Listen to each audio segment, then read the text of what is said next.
Assalamualaikum warahmatullahi wabarakatuh. Selamat datang dalam pembelajaran biologi.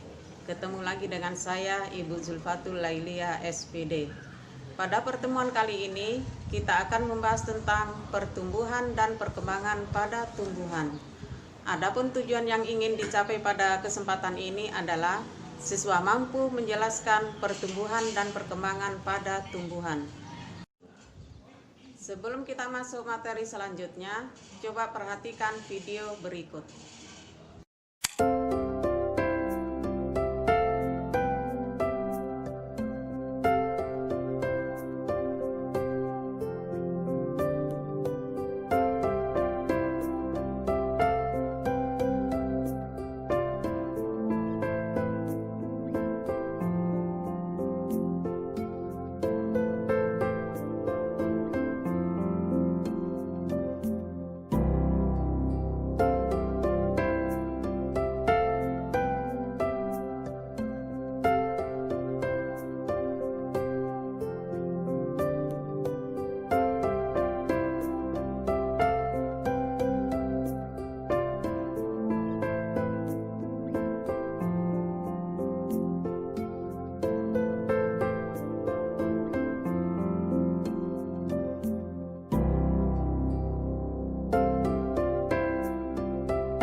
Oke, setelah kalian menonton video tersebut, apa yang terlintas dalam pikiran kalian? Jadi, video tersebut merupakan contoh dari pertumbuhan dan perkembangan pada tumbuhan. Nah, sekarang apa itu pertumbuhan dan apa itu perkembangan? Jadi, pertumbuhan itu bersifat kuantitatif, artinya dapat dinyatakan dengan ukuran, jumlah, panjang atau tinggi atau berat. Sedangkan perkembangan adalah proses menuju kedewasaan. Jadi, apabila dikaitkan dengan video tersebut, pertumbuhan itu diawali dari biji, kemudian biji tersebut menghasilkan batang, kemudian menghasilkan daun. Itulah yang disebut sebagai pertumbuhan. Sedangkan perkembangan adalah apabila tumbuhan tersebut sudah menghasilkan bunga, karena bunga itu merupakan alat perkembangbiakannya.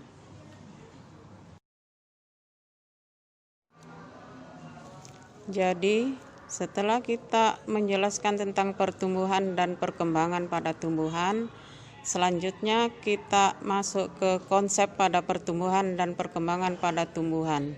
Konsep pertumbuhan dan perkembangan pada tumbuhan itu ada dua, yaitu pertumbuhan primer dan pertumbuhan sekunder. Yang pertama yaitu pertumbuhan primer. Pertumbuhan primer adalah pertumbuhan yang terjadi pada titik tumbuh primer atau pada titik tumbuh yang utama, yaitu pada ujung akar dan ujung batang. Dan itu terjadi secara vertikal sehingga menyebabkan pertambahan panjang ujung batang dan ujung akar. Sedangkan pertumbuhan sekunder yaitu terjadi karena aktivitas kambium sehingga terjadi secara horizontal yang berupa pertambahan besar lingkar batang pada. Selanjutnya yaitu perkecambahan biji pada tumbuhan. Perkecambahan pada biji ini terbagi menjadi dua juga, yaitu perkecambahan epigeal dan perkecambahan hipogeal.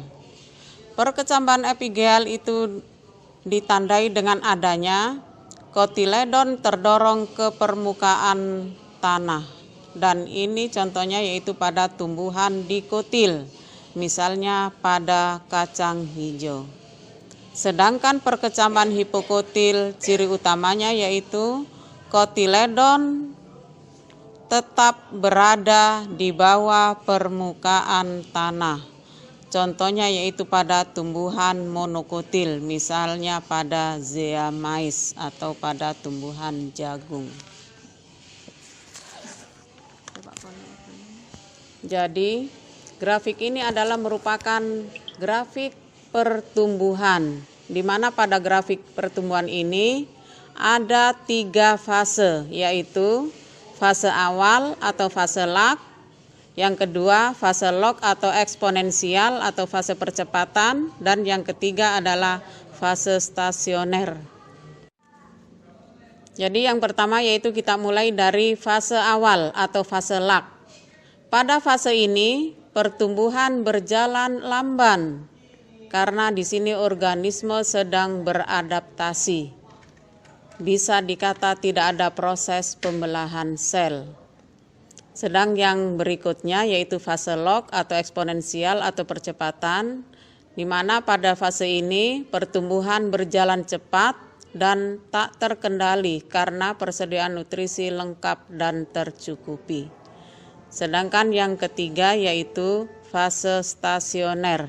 Pada fase ini pertumbuhannya menjadi terhenti karena organisme dewasa mulai terbentuk, tetapi belum terhenti sepenuhnya.